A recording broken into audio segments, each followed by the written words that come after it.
Roughly 6 years ago, Kia introduced a small little electrified crossover to America called the Niro. Now, the Niro was designed to be Kia's answer to vehicles like the Toyota Prius and the Hyundai Ioniq. And just like its competitors, the Niro is designed to appeal to somebody who wants a vehicle like a Toyota Corolla or Honda Civic, but requires a little bit better efficiency and a little bit more practicality. Now, sales have been pretty good, with Kia moving about 30,000 units annually here in the States, which is why the company is introducing an all-new second generation for 2023. As you can see this week, we are driving this 2023 Niro hybrid in the SX Touring trim, and just like its predecessor, Kia continues to offer it in 3 different electrified flavors: a hybrid, a plug-in hybrid, and a full EV. And this week, as you can see, we are driving the regular hybrid in this fully loaded SX Touring trim. And the big question I want answered: if you guys are one of the few people out there who want an electrified commuter car, but you don't necessarily want to break the bank by spending the big bucks for an SUV, how does the 2023 Kia Niro hybrid stack up? Stay tuned to find out.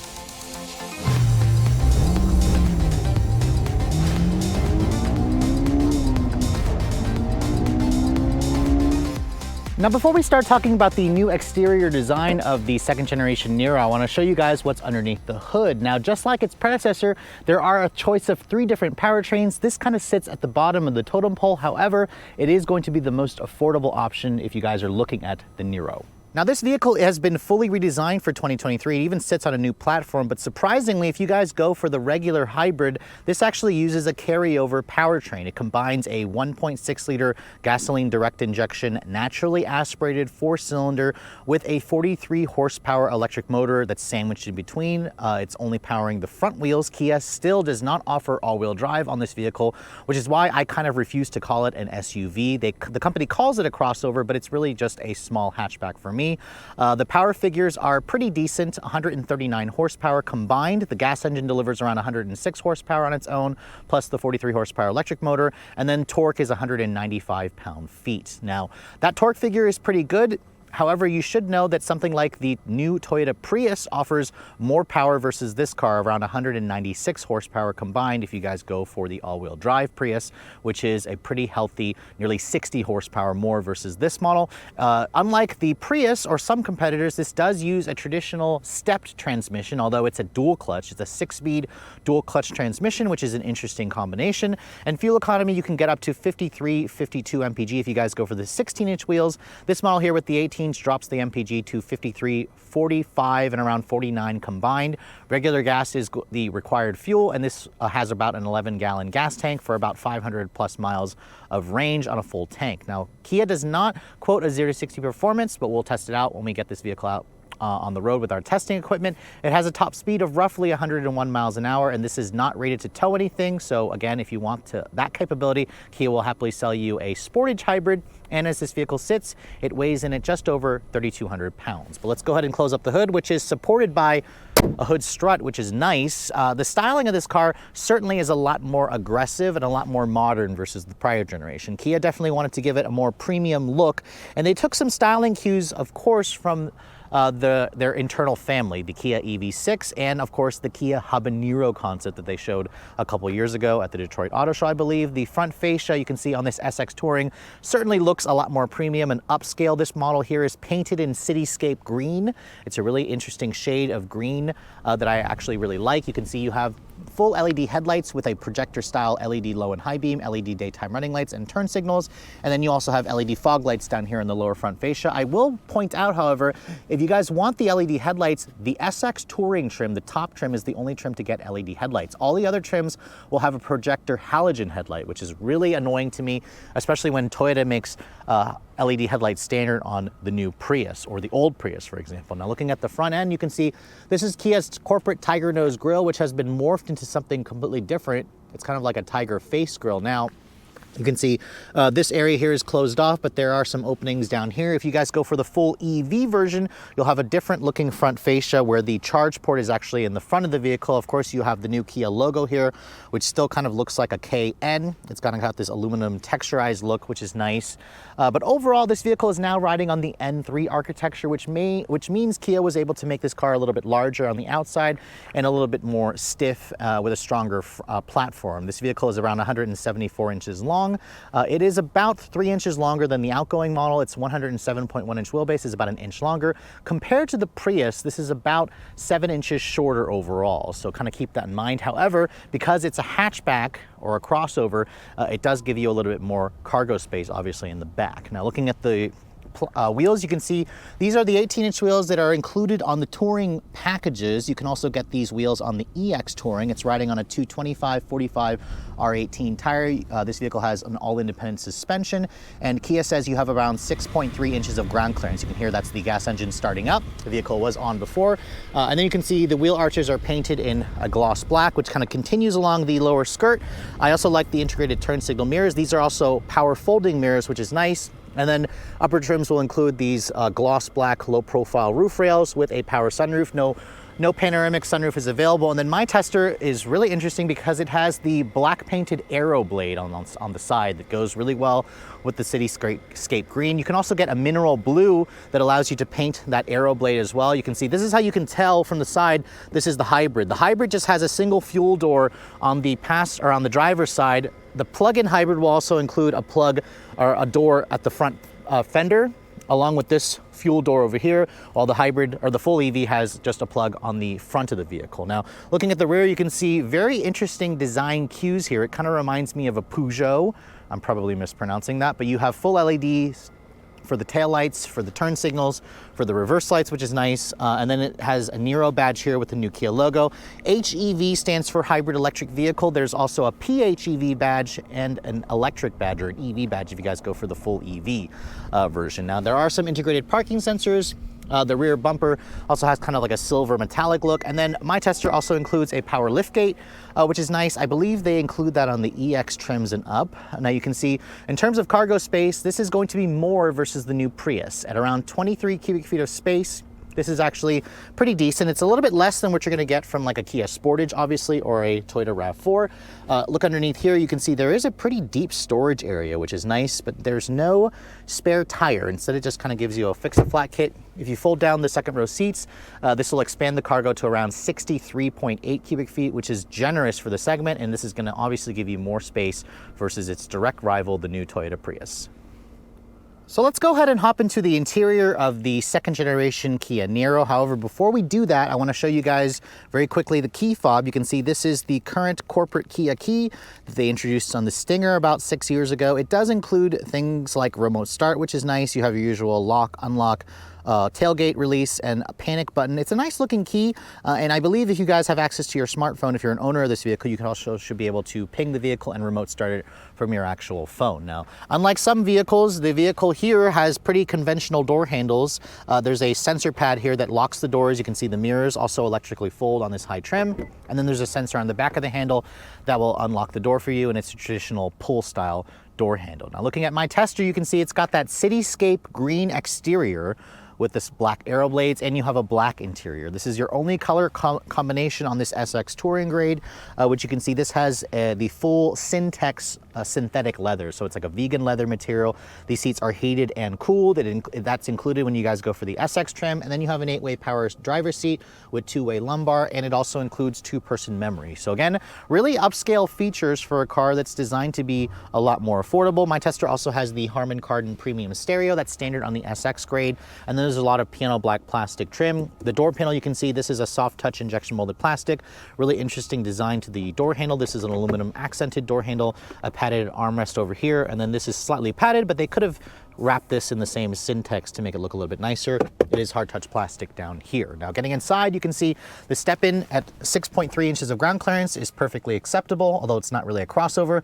As I get in and shut the door has a relatively solid sounding thunk, and then the seat actually moves forward because it has that memory function, and it kind of moves forward and back to give you a little bit more space to exit and enter the vehicle. Now, the start stop button is down here. When I push that, you can see this car comes to life, and it has a really impressive looking dashboard display. Very upscale, very high-tech looking, very Mercedes-like. You can see the steering wheel has been lifted directly off the Kia EV6. No flat bottom design, but it's got a 2-spoke wheel. It's got the new corporate Kia logo. It's got lots of buttons on the wheel as well with your drive mode selector here, the horn, sounds good. It doesn't sound puny, which I've heard on some competing vehicles. There are paddles on the wheel that controls the 6-speed dual clutch transmission.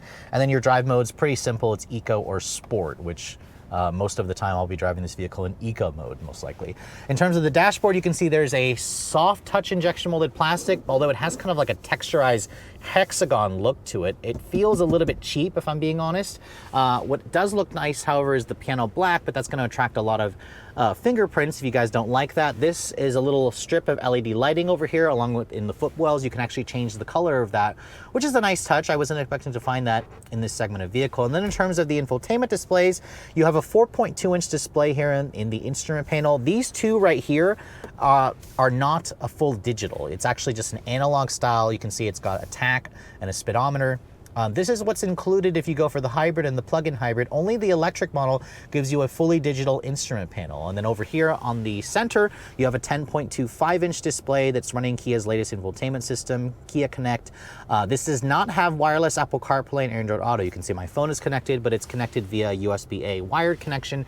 If you guys go for an LX trim, you'll have an 8-inch display that does include wireless CarPlay and Android Auto. So remember, Kia and Hyundai and Genesis still are not doing wireless CarPlay on their bigger displays, which is kind of infuriating considering the level of tech that this car offers and how modern it does look when you're inside this cabin. Now over here on the dash, you can see these are your climate controls. There's a climate volume, or there's a knob here for your driver and your passenger. If you touch this button here, it switches to actually show your audio. You can see there's a volume and a tuning knob. I have to say, this was first introduced on the EV6. I don't like it because there are times where I'm trying to turn the volume up and instead I leave it on the climate here and I accidentally crank it up to like high, which again is super annoying. You have to remember to touch that. And then there are times where you accidentally touch it and then you want it to be on climate, but you're on radio. So again, something to get used to. You can bypass that by using these steering wheel controls here for your audio, but I just think it's a little bit of complication that Kia didn't need to do.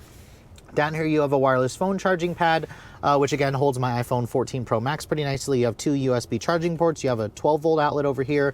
And then you also have the included embedded GPS, which is nothing super special. It works fine. Most of you are going to use the CarPlay anyways. There's also a dedicated hybrid screen here that shows you your energy flow, your average fuel economy and whatnot, the electric motor usage and how much kilowatts it's actually putting out. So that's all pretty nice. When I put the vehicle into reverse here, you can see there's a backup camera with front and rear parking sensors with trajectory, but Kia does not offer a full 360 camera on this car. Not really needed because of how small it is. Down here you can see a lot more piano black plastic. You have hard buttons for your heated seats and your cooled seats, and then your heated steering wheel is just one level. The one thing that really bothers me about this car, however, is it's cold outside, and I've been using the remote start, and when I start the vehicle up, the heated seats don't automatically turn on. The climate does, but not the heated seat or the heated steering wheel. Other brands, you can set that to where it automatically turns on every time you remote start the vehicle. If you happen to know how to do that in Hyundai Kia vehicles, leave me a comment below, because I couldn't figure out how to change that in the actual settings. It might be something that's linked to your smartphone app. Down here you can see there are cup holders where you can actually push this button that makes the cup holders appear, or you can kind of retract them to give you a bigger open tray over here. If you open this up, you can see pretty small storage area. This, in some models, I've seen this come out, but it doesn't do that on the Niro. This also doesn't adjust forward and back, but it's at a pretty good position. This is a padded armrest here, which is nice. The seats, you can see, same kind of seat design as the EV6. You have a head restraint that looks really interesting where it is adjustable manually. It does come out far enough for me. The seats themselves could be a little softer, but I find them to be comfortable and supportive. This is a manual passenger seat, 4-way or 6-way manual over here with a height adjustment, but it is still a heated and cooled seat, which is nice. The Harman Kardon stereo sounds okay. It is lacking a little bit in the bass department. I kind of noticed that in the EV6 and in the Sportage. But overall, you can see the interior certainly makes a great first impression, and it definitely feels a lot more modern and high-tech versus the prior generation. But let's go ahead and hop into the back seat of this vehicle, because one big selling feature about the Niro is the fact that this car offers 39.8 inches of legroom back here. Now that is about 5 more inches versus what you're gonna get in the Prius. You can see back here it is a hard touch plastic material, slightly padded over here, which I expected that this is supposed to be a more affordable car. But as I get in, you can see plenty of legroom back here. If you guys are concerned about The space in the new Prius, you can see this model here, because of the hatchback design, offers a ton of headroom.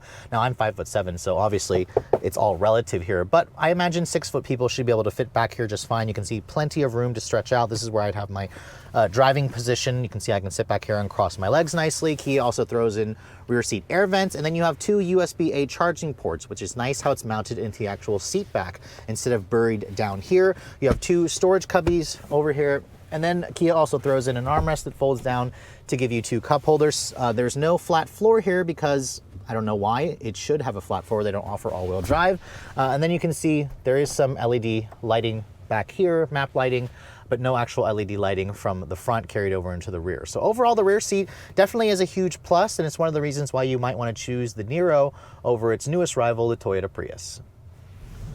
So here we are back in the 2023 Kia Niro Hybrid. As the brand's most affordable electrified model here in America, the Niro is certainly an important vehicle to bring in all of those new buyers, all of those younger buyers into the Kia brand, especially if you want something that's practical, that's efficient, that's also affordable. Now this one here is at the bottom of the tier in terms of the powertrains. It's the standard hybrid, which carries over the 1.6 liter gasoline direct injection 4-cylinder naturally aspirated with a 6-speed dual clutch transmission and a 43 horsepower electric motor attached to the front. Sadly, no all-wheel drive is available. And we still have just under 140 horsepower. So this competes head-on with the new Toyota Prius, which goes on sale in February of this year.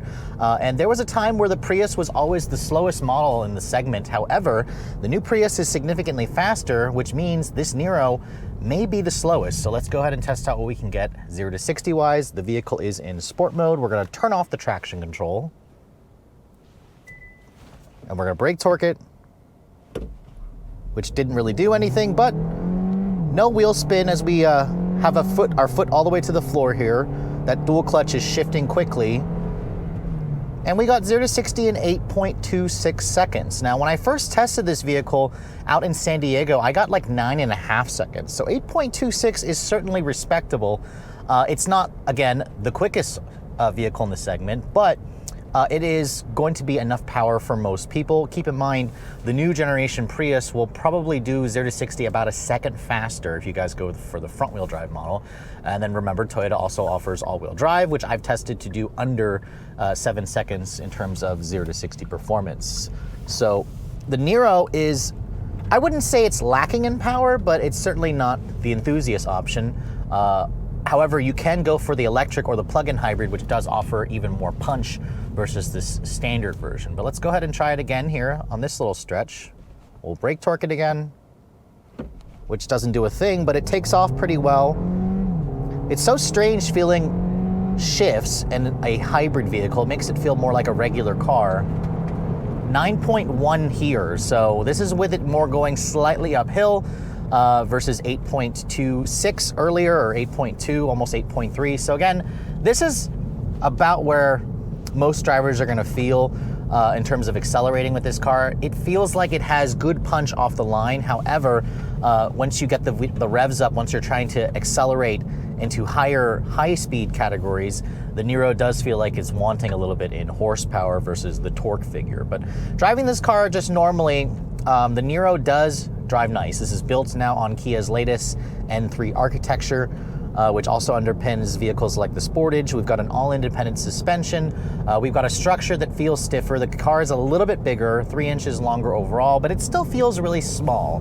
The footprint of the Niro is nice because this kind of blurs the line between a SUV and a sedan. Again, it's a hatchback, but Kia likes to call this thing an SUV. However, it only has 6.3 inches of ground clearance. It's not a lot, and it doesn't offer all-wheel drive. So I think calling it an SUV is a stretch. It's a small electric hatchback, but a really damn good one at that, and it's practical. The steering in the car is very light, doesn't really translate much in terms of feedback. I have the car in sport mode now, which kind of makes the throttle response a little bit more immediate, makes the steering a little bit heavier. It doesn't adjust the suspension. We don't have any adaptive variable suspension or anything like that. But the Niro is certainly perfectly fine to drive. What confuses me, however, is there's only 2 drive modes, Sport and Eco. I'm surprised there's not like a normal drive mode here, but put it into Sport. It starts to spin the tires a little bit there, but again, It very much feels like a traditional car. That's the weird thing about driving this thing, is you forget that it's a hybrid. But we'll go back into the eco mode here and see if we can drive this thing more like a hybrid vehicle. And I have to say, in terms of just normal everyday driving, this is a really easy car to drive. I mean, the seats are relatively comfortable and supportive. You do get heated and ventilated seats on the SX trims and up. This has also a faux synthetic leather. They call it Syntex, where it's a full Syntex material, versus on the EX, you'll get a cloth and a Syntex combination, and then a cloth on the base LX trim. Visibility is also really good. You can see out of the car really well. I recommend going for at least an EX version if you guys want to get their DriveWise driver assistance package, which includes adaptive cruise control. You're not going to get that on the base LX trim. And then driving it here, you can feel that it was driving in EV mode for a second, but it's so slow that you really got to put your foot into it a little bit more.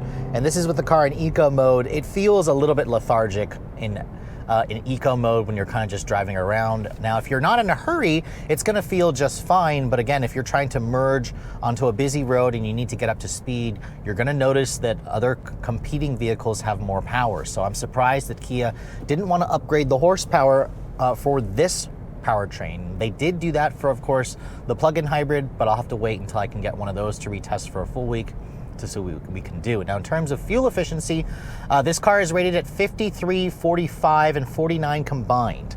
This is where I wish I had better news for you in terms of real-world efficiency. In my week's worth of testing, I've been averaging around 38 miles to the gallon.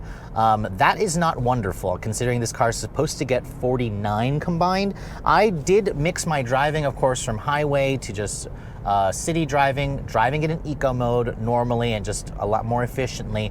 The best I could do on the highway was around 41 mpg. So again, this dual clutch and the fact that it's, not as efficient as Toyota's hybrid system really kind of shows. I'll have to wait until I get a Prius for a full week where I can test out the efficiency, but I kind of had a similar result with the Kia Sportage hybrid, which has a 6-speed auto with a turbo engine. It got around 31 to 33 mpg, so this got about 5 mpg better, so that's a reason to get this over a Sportage hybrid if you want that better efficiency.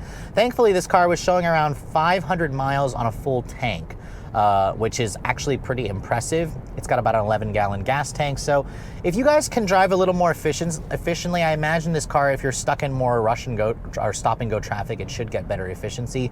But on the highway, it just wasn't as efficient as I would like it to be, and that's probably because of this dual clutch and the fact that it's just not as efficient as a CVT, which I believe is the better powertrain combination if you guys are going to go for an electrified vehicle. A CVT just makes more sense, but other than that, it's still a very pleasant car to drive. It's still a very rational commuter car. It's still very easy to drive. It offers a ton of space, a ton of features.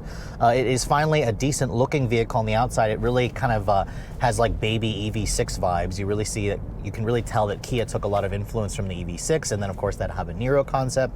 But really what holds the Niro back for me is the lack of all-wheel drive. You can get that on the regular Prius, and I seriously think that Kia should consider offering that, especially if they want to remain competitive in this segment. This is still a great option as long as you don't need all-wheel drive, but as soon as you need that, I mean, Kia will happily sell you a Sportage hybrid, but if you, again, don't want to go to a compact SUV, you'd rather be more of a compact, subcompact sedan or hatchback, this is definitely one of the few options left in the segment.